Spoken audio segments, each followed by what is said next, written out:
Pocos nombres en la memoria colectiva evocan una mezcla tan intensa de romance, violencia y mito como Bonnie Parker y Clyde Barrow. Aunque murieron hace más de 90 años, su historia continúa fascinando al público y representan una versión distorsionada, casi romántica, de lo que significó ser un forajido en los años más oscuros de la Gran Depresión. Empero, detrás del glamour que Hollywood les atribuyó, existe una historia mucho más compleja, llena de sufrimiento, elecciones desesperadas y consecuencias brutales. Bonnie y Clyde no eran héroes, pero tampoco eran simples villanos. Eran dos jóvenes atrapados entre la pobreza, la injusticia del sistema penitenciario y un país sumergido en una crisis que empujó a muchos a la desesperación. Hoy exploraremos 10 cosas que tal vez no sabías sobre Bonnie y Clyde, profundizando en aspectos poco conocidos de sus vidas, en sus anhelos, sus cicatrices, sus familias, sus errores, sus tragedias y los hechos reales que se esconden detrás del mito. Comencemos. 1. Bonnie murió llevando puesto un anillo de bodas, que no era de Clyde. Imaginamos a dos amantes inseparables, pero la realidad es más complicada.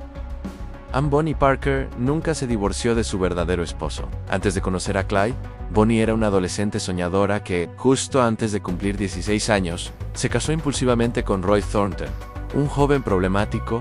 El matrimonio fue un desastre casi inmediato. Thornton era violento y constantemente estaba en problemas con la ley. Bonnie escapó de esa relación antes de cumplir un año de casados. Y aunque se separaron, nunca firmaron el divorcio. Roy fue encarcelado en 1929. Durante todos los años que estuvo con Clyde, Bonnie siguió usando su anillo de bodas. Esto no significaba que no quisiera a Clyde. Al contrario, su unión era profunda. Pero el hecho de que mantuviera el anillo refleja su renuencia a mirar atrás. Cuando Bonnie murió el 23 de mayo de 1934, entre los casi 130 disparos que impactaron el vehículo, aún llevaba ese anillo. Además, tenía un tatuaje íntimo en dos corazones entrelazados con las palabras Bonnie y Roy, un recordatorio permanente de un pasado que nunca pudo borrar. Bonnie Parker era poeta. Escribía versos sobre criminales, amor y muerte. En la escuela, Bonnie Parker destacaba por su escritura creativa. Era una joven inteligente, con facilidad para expresar emociones. Su talento se hizo más evidente en 1932, cuando fue detenida y pasó semanas en la cárcel. Allí, escribió una colección de poemas titulada Poesía del otro lado de la vida. Esta colección incluía 10 poemas donde mezclaba humor negro, romance trágico y visiones sombrías del destino. El más famoso es La historia de la suicida Sal, un poema narrativo sobre una joven inocente que se deja arrastrar por un novio delincuente hacia la destrucción. Muchos ven en ese poema un reflejo de su propia vida, pero el verso más inquietante es otro, en el final del camino. Bonnie se lo entregó a su madre poco antes de morir. En él, vaticinó exactamente lo que ocurriría. Algún día caerán juntos, y los enterrarán, uno al lado del otro. Para algunos será dolor, para la ley un alivio, pero para Bonnie y Clyde será la muerte. Esas líneas se volverían realidad solo 2 semanas después. 3. Clyde Barrow quiso ser marino, pero la marina lo rechazó. Antes de convertirse en un criminal famoso, Clyde Barrow soñaba con una vida completamente distinta. De adolescente, intentó enlistarse en la Marina de los Estados Unidos. Servir en la Marina ofrecía estabilidad, un salario y la posibilidad de escapar de la aplastante pobreza de su familia. El joven estaba tan convencido de su futuro militar que se tatuó las iniciales USN en el brazo. Pero todo se derrumbó tras el examen médico. Clyde había sufrido una grave enfermedad en la infancia, posiblemente malaria o fiebre amarilla, que le dejó secuelas físicas. La Marina lo rechazó inmediatamente. Ese rechazo lo humilló profundamente.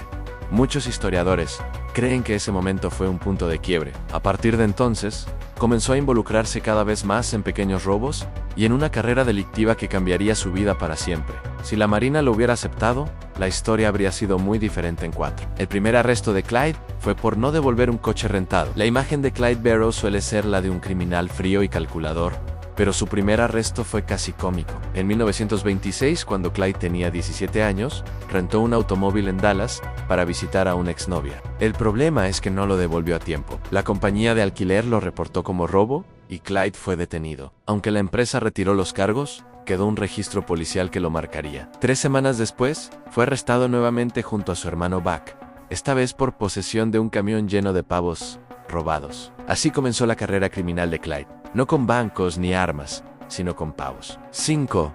Los robos a bancos no eran su especialidad. Hollywood nos ha vendido la imagen de Bonnie y Clyde como ladrones de bancos profesionales. Pero esa imagen no es real. En la vida real, la mayoría de sus robos eran a gasolineras y pequeñas tiendas rurales. La banda Barrow casi nunca conseguía botines grandes. En muchos robos, el dinero obtenido era insignificante en 5, 10 o 20 dólares. La razón es sencilla: no eran estrategas, no tenían recursos para planificar grandes atracos y vivían huyendo constantemente. En la Gran Depresión, la mayoría de los bancos estaban quebrados. Al robar pequeñas tiendas, podían obtener combustible, alimentos y algo de efectivo para seguir huyendo. Para Bonnie y Clyde, eso era suficiente. Jason Clyde se cortó 2 dedos del pie para evitar trabajos forzados en prisión. Uno de los episodios más brutales de la vida de Clyde ocurrió en 1930. Fue sentenciado a años de trabajos forzados en la temida prisión de Easton Prison Farm. Este lugar era conocido por castigos físicos extremos y condiciones inhumanas. Clyde no pudo soportarlo y tomó una decisión desesperada. Se cortó parte del dedo gordo y del segundo dedo del pie izquierdo con un hacha. La intención era ser declarado físicamente incapaz de trabajar. Lo más irónico es que 6 días después fue liberado por presión familiar, pero ya era tarde. Su pie quedó permanentemente dañado. Desde entonces, caminaba con dificultad, no podía usar zapatos normales y solía conducir descalzo. Las consecuencias lo acompañaron hasta su muerte. 7 Bonnie cojeaba de por vida tras un accidente casi fatal. El 10 de junio de 1933, Bonnie y Clyde conducían un Ford 5-8 a toda velocidad. Clyde no vio una señal de desvío y el coche chocó a más de 100 km por hora, cayendo en un lecho de río seco. La batería explotó y el ácido sulfúrico hirviendo se esparció sobre la pierna derecha de Bonnie, quemándola hasta el hueso. Las quemaduras fueron tan graves que casi pierde la pierna y nunca volvió a caminar con normalidad. Desde ese día cojeaba, necesitaba ayuda para caminar y a veces Clyde tenía que cargarla. Hollywood la retrata como una mujer ágil, pero en la vida real sufría dolor constante y movilidad limitada. Su vida en fuga se volvió mucho más difícil, pero nunca abandonó a Clyde. 8 se volvieron famosos gracias a unas fotos encontradas por la policía. En 1933, la banda tuvo un tiroteo con la policía en Joplin, Missouri. Tuvieron que huir tan rápido que dejaron atrás casi todas sus pertenencias, incluyendo ropa, armas y algo que cambiaría su historia. Un rollo de película sin revelar. A la policía lo reveló y encontró una serie de fotografías personales. En ellas, Bonnie y Clyde posaban de forma juguetona y desafiante. Bonnie aparecía con un puro en la boca, sosteniendo un revólver. Clyde se mostraba seguro, con su rifle. Cuando los periódicos publicaron estas fotos, el público quedó fascinado. De repente, no eran solo criminales, sino personajes con una identidad. Se convirtieron en las primeras celebridades criminales de la era moderna. Todo gracias a unas fotos que nunca debieron ser encontradas. 9 Clyde escribió una carta a Henry Ford, elogiando sus coches. Clyde era conocido por su habilidad al volante, y su coche preferido era, sin duda, el Ford V8. Era rápido, potente y fiable, perfecto para escapar de la policía. Clyde estaba tan impresionado con el rendimiento del vehículo que, en abril de 1934, apenas un mes antes de morir, supuestamente le escribió una carta a Henry Ford. En la carta, le decía: mientras tenga aire en mis pulmones, le diré qué gran coche ha fabricado. He conducido Fords exclusivamente cuando he podido conseguirlos. Por su velocidad sostenida y su capacidad para librarse de problemas, el Ford ha conseguido lo que ningún otro coche. Aunque su autenticidad ha sido debatida, la carta refleja la importancia que el coche tenía para su supervivencia. Irónicamente, murieron acribillados dentro de su amado Ford V8-10. Sus familias querían que fueran enterrados juntos, pero no fue posible.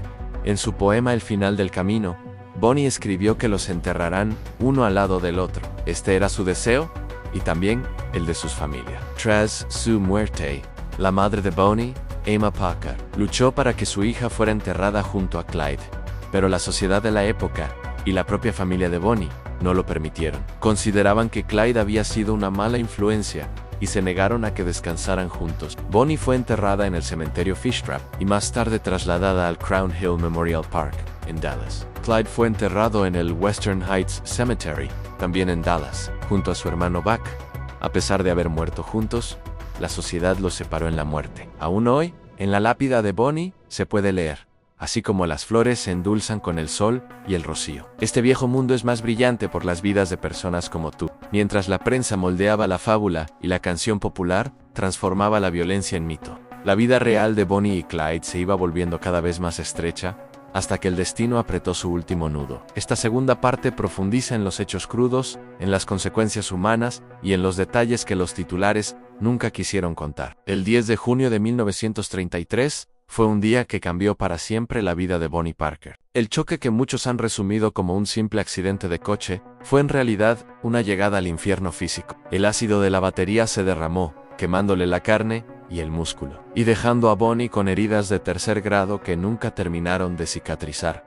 Bien, tras el accidente, Bonnie ya no podía correr ni caminar con soltura. Las fotos de la época, cuidadosamente seleccionadas por la prensa y por la propia banda para mantener una imagen desafiante, ocultaron las vendas y el dolor en la intimidad del coche y en chozas improvisadas. Bonnie a menudo tenía fiebre, se desmayaba y dependía completamente de Clyde y de los cómplices para moverse. Cuando huían, las paradas eran largas y precarias, el limpiar heridas con agua sucia, improvisar vendajes y aguantar horas hasta que alguien traía medicamento. En uno de sus poemas, Ella escribió: "Algún día caerán juntos y los enterrarán uno al lado del otro". Ese algún día se sentía mucho más cercano desde que la carne de su pierna empezó a recordar cada bache y cada curva. El accidente no solo marcó su físico, también endureció sus decisiones y empequeñeció las opciones que les quedaban. Cuando el coche quedó lleno de agujeros y las dos figuras dejaron de moverse, surgió un comportamiento inesperado y repugnante entre la multitud. La gente intentó tomar recuerdos de sus cuerpos. Relatos de testigos y crónicas periodísticas cuentan cómo algunos se acercaron con navajas y tijeras, tratando de arrancar mechones de pelo, cortar trozos de ropa o llevarse botones manchados de sangre. Uno intentó cortar la oreja de Clyde. Otro, según algunas versiones, quiso amputarle un dedo. Los agentes presentes tuvieron que empujar a la multitud con las culatas de sus rifles y gritar órdenes para detener ese saqueo. Humano han, es difícil hoy imaginar la fascinación mórbida por ese instante final.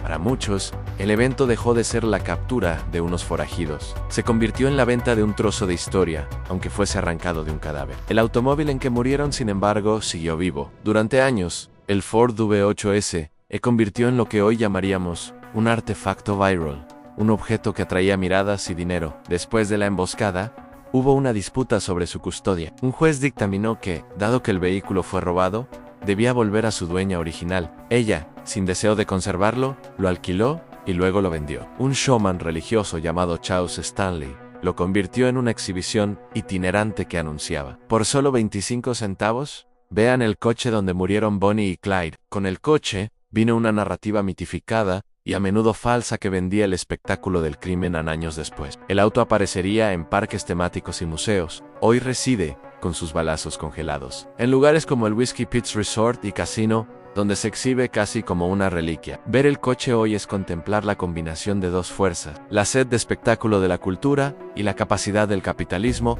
de monetizar incluso la tragedia. Bonnie y Clyde habían hablado de estar juntos incluso después de la muerte.